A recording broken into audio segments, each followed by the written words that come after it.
사랑해요.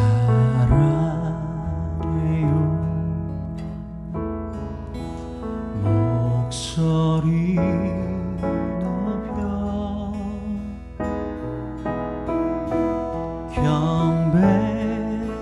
경배해요. 내 영혼 기뻐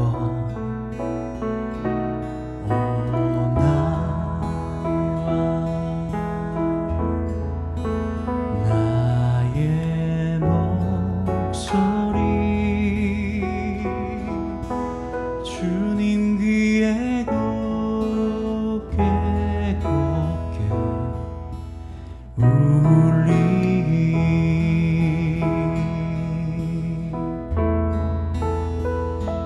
사랑해요.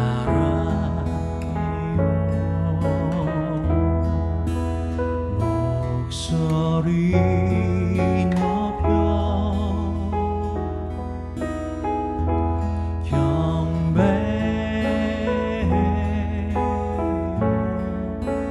내 영혼 기뻐 오나이와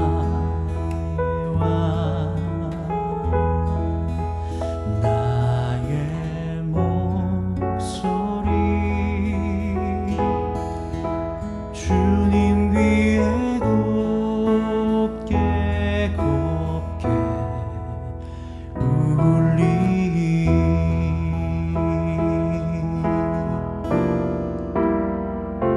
사랑해요.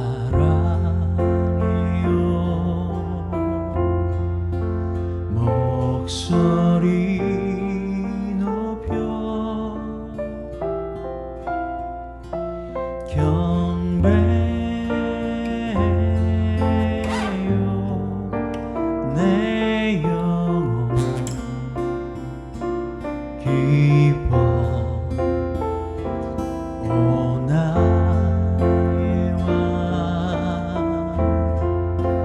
나의 목소리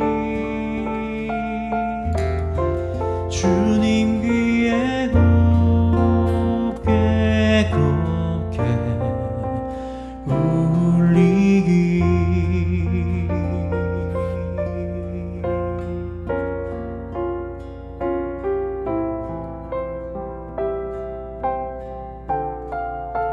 주님 귀에 곱게 울리기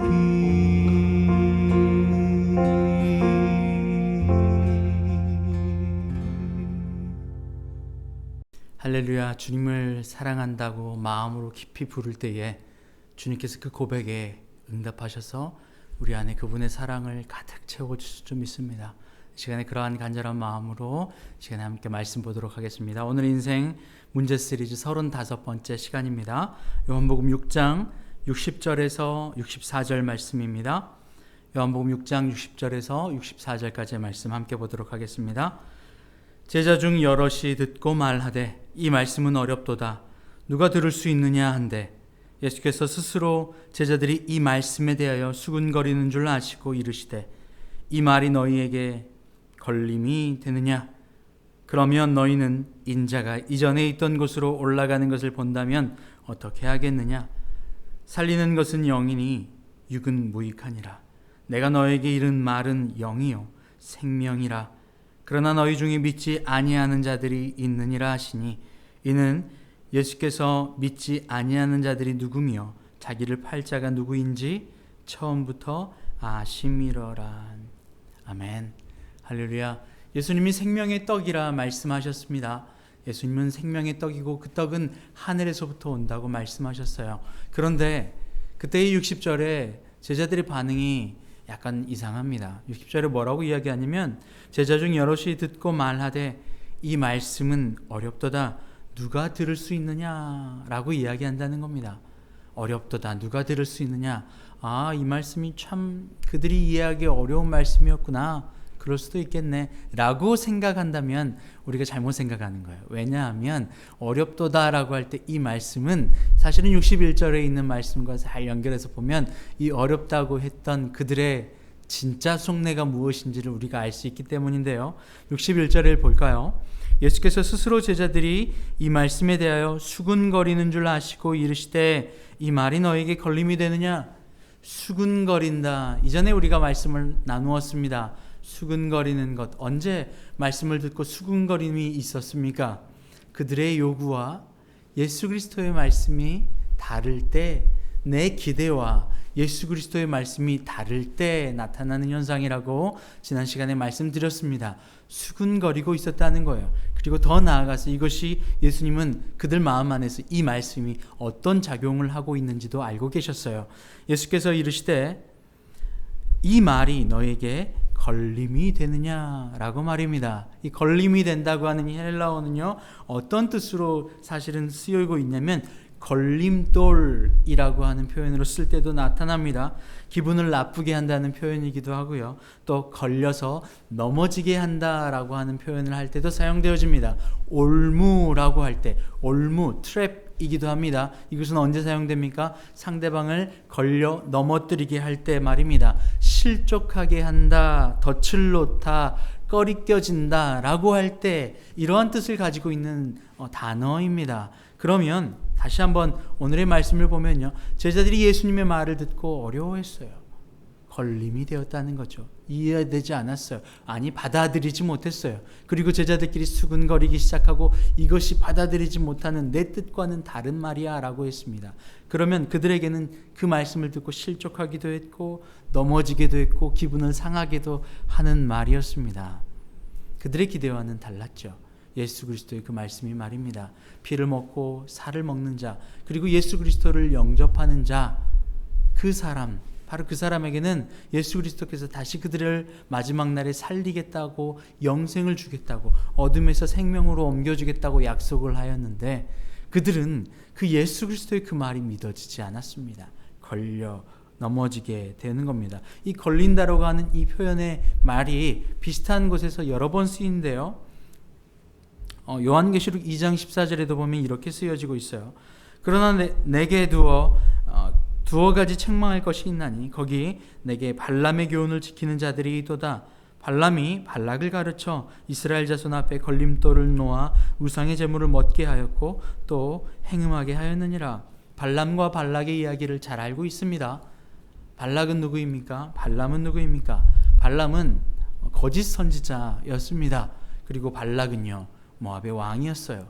이스라엘 백성들이 자신의 나라를, 그리고 이스라엘 백성들이 가나안 땅, 약속한 그 땅에 들어가기 위해서는 반드시 자신의 나라를 거쳐가야만 했어요. 그래서 두려웠습니다. 자신들이 그 이스라엘 백성들에게 정복당할까, 자신의 나라를 빼앗길까 두려웠어요. 그래서 발락 왕은 발람을 부릅니다. 그리고 이스라엘 백성에게 저주할 것을 이야기하죠. 저주할 것을 이야기하였는데 하나님께서 이 발람의 입술을 주장하시고 꿈에 나타나시고 그의 나귀까지 들어 쓰심으로 말미암아 발람은 이스라엘 백성을 저주할 수 없는 상황에 이르릅니다. 그런데 우리는 그런 내용에서만 멈춘 줄 알았는데 요한계시록에 봤더니 이 발람과 발락에 대한 이야기를 하고 있는데 그 뭐라고 얘기하냐면요, 발람, 이 거짓 선지자가 교훈을 지키는 자들이 있도다. 그의 교훈을 지키는 자들이 있다는 겁니다. 발람이 발락을 가르쳐 이스라엘 자손 앞에 걸림돌을 놓아 우상의 제물을 먹게 하였다라고 말입니다.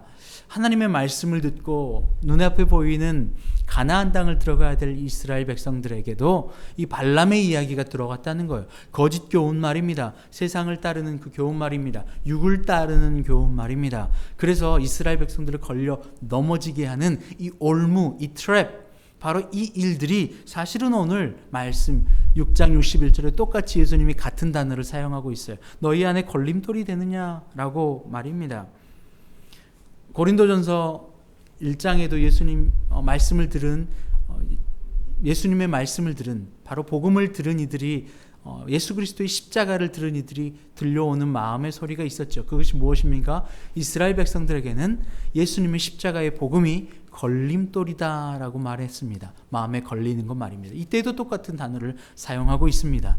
그들은 이 예수 그리스도의 십자가, 낮아짐, 그리스도 예수 이 부분만 뺀다면 한 눈앞에 보이는 내 육신의 것, 내가 원하는 것, 내 요구들을 예수 그리스도께서 이루어주고 하나님께서 이루어주는 이 부분까지만 내가 타협을 한다면 예수님을 믿을 만한데, 복음을 들을 만한데, 예수님은 그것과 더 나아가는 겁니다. 너희들은 세상의 영을 쫓지 말고 하나님의 영을 쫓아야 돼 라고 하며, 세상에서 나의 이익과 나의 요구와 나의 꿈과 나의 원함의 그 재료로 이 복음을 가져다 쓰는 것조차 예수님은 거부하셨고 그것이 옳지 않은 일이라고 말하고 있다는 겁니다. 덧붙여서 이야기하십니다. 6장 63절에 이렇게 이야기하죠. 살리는 것은 영이니 육은 무익하니라. 내가 너에게 이른 말이 영이요 생명이니라. 더 나아가서 예수님이 이렇게 이야기하는 겁니다. 너희들을 살리는 것은 영이야, 육은 무익해.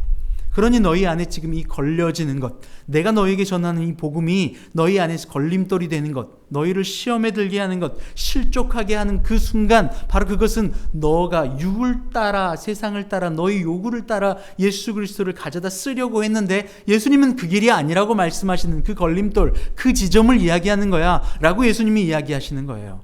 그리고 더 나아가서 살리는 것은 영이지 너희가 기대하는 그 이익이 아니야, 세상으로부터 얻는 이익이 아니야 라고, 육은 무익하다 라고 이야기를 하는 겁니다. 육은 무익하다, 살리는 건 영이다. 그 영인데 그 영이 무엇이냐면 내가 너에게 이른 말이다 라고 이야기를 하는 거예요. 예수님의 말을 들은 예수님의 제자들은 걸림돌이었어요. 주님, 그것만 없다면, 예수님의 십자가의 복음을 들은 이스라엘 백성들에게는 그 십자가가 걸림돌이었어요. 그 십자가가 아니라면, 내가 낮아지고 죽고 내 요구를 관철시키는 것이 아니라 내가 나의 이익의 재료로 예수님을 좀 가져다 쓰면 되는 거 아니야? 라고 생각했던 그 이스라엘 백성들에게 그 예수님의 복음은 걸리는 거였어요. 나를 넘어지게 하는 것이었어요. 여러분 어떻습니까? 예수님의 그 십자가의 복음이 여러분에게는 걸리게 하는 것입니까? 아니면 살리는 것입니까? 하나님의 능력입니까? 아니면 걸려 넘어지게 하는 것입니까? 이스라엘 백성들처럼요. 그것만 아니면 좋겠는데 내 이익의 재료로 예수님을 좀 가져다 쓰면 되는 거 아니야? 병 낫기 위해 예수님을 좀 가져다 쓰면 되는 거 아니야? 내 사업이 잘 되기 위해서 예수님을 좀 가져다 쓰면 되는 거 아니야? 등등 말이에요. 이렇게 생각할지도 모르겠어요. 그런데 예수님은 분명합니다. 로마서 8장 5절에서 7절 말씀은 이렇게 이야기하고 있거든요. 육신을 따르는 자는 육신의 일을, 영을 따르는 자는 영의 일을 생각하나니 육신의 생각은 사망이요 영의 생각은 생명과 평안이니라. 육신의 생각은 하나님과 원수가 되나니 이는 하나님의 법에 굴복하지 아니할 뿐 아니라 할 수도 없음이라. 딱 똑같습니다. 제자들이 예수님의 말씀을 들을 때에 그들 안에 걸림돌이 되었어요. 걸렸어요. 말씀 어렵네요. 듣기 어렵네요. 듣기도 어렵네요. 쉽지 않네요. 말씀을 들은데 자꾸 내 마음에 내가 원하는 것이 아니라 예수님이 원하는 말씀을 내게 부어주시는데 듣기가 거북한 거예요. 듣기가 어렵다는 거예요. 제자들이 그랬어요. 여럿이 듣고 말하되 이 말씀은 어렵도다.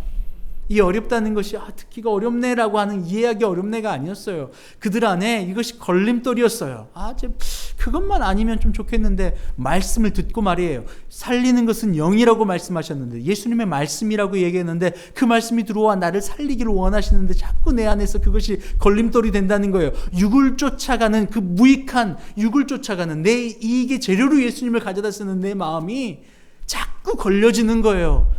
그리고 예수님은 육신의 생각은 하나님과 원수가 된다 말씀을 하셨어요. 육신의 생각은 말이에요. 그 육신의 생각을 붙잡고 있는 제자들에게 하나님의 복음의 말씀, 십자가가 전해지는데 그것이 당연히 그들에게는 걸림돌이 되죠. 왜입니까? 육신을 쫓아 살고 있고 예수님을 내 이익의 재료로 쓰고 싶어 했거든요. 그러니 그러한 사람들에게는 내가 원하는 말씀 아니고 나를 죽이고 나의 육을 띄어내는, 나를 깨끗하게 하는 그러한 말씀이 내게 들어오면 그것이 자꾸 걸림돌이 되는 거예요. 자꾸 실족하게 되는 겁니다. 말씀을 들은데 지쳐요. 실족해요. 왜입니까? 나의 요구와 나의 이익과 나의 방향과 나의 기대와는 달랐기 때문이에요. 예수님의 제자들이 그랬고 바로 예수님을 따랐지만 자신의 이익 따라 예수님을 쫓아가던 사람들의 모습도 그러했습니다. 여러분 어떻습니까? 예수님의 말씀이 여러분에게 들어와요. 그런데 예수님이 그 예수님의 말씀을 여러분에게 하실 때에 그 예수님의 마음은 너는 혼나야 돼가 아니에요. 나는 너를 사랑해. 육을 따라가면 사망이야. 육신의 생각은 사망이야. 여전히 사망 가운데서 붙잡혀서 살아가는 너를 나는 구원해 주길 원해. 생명으로 평안으로 인도해 주길 원해. 그런데 이 말씀을 들어야만 해. 그런데 그들의 마음에는 이것이 걸리는 것이에요. 어려운 것이에요. 여러분 어떻습니까? 예수님의 이 사랑이 느껴지십니까? 받아들여지십니까? 예수님이 내가 너에게 이른 말이 내 영이야. 이 영을 받아야만 살아. 육신의 생각은 사망이야. 무익해 라고 이야기를 하고 있는 거예요. 여러분 혹시 여러분 안에 그 사망의 생각, 불평, 불만, 걸림돌, 어려움, 듣기 어려워요.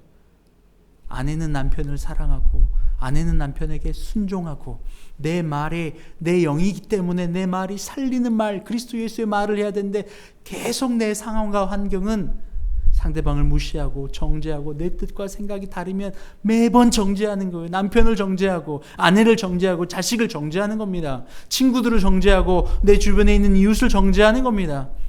자꾸 내가 주인되어 육을 따라가면 사망인데 평안은 없어요. 언제나 내가 정죄하는 자의 자리에 앉아 있거든요. 심지어 예수님의 말씀이 들어오는데도 나는 그것을 정죄해요. 왜요? 걸림돌이거든요. 내 안에 내 생각과는 다르거든요.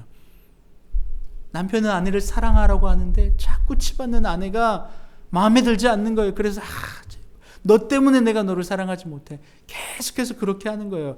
그런데 예수님은 내 안에 그런 나를 사랑하셨다고요. 그런 나를 위하여 자기 목숨을 주셨다고요. 예수님을 배신했고 불평했고 예수님을 정죄했어요. 내 이익의 재료로 가져다 쓰는 나를 예수님은 그래도 끝까지 사랑하셔서 자신의 목숨을 내게 주셨다고요. 여러분 그분의 사랑이 내게 들어오니 정죄하는 자에서 이제는 내가 빚진 자로 바뀌는 겁니다.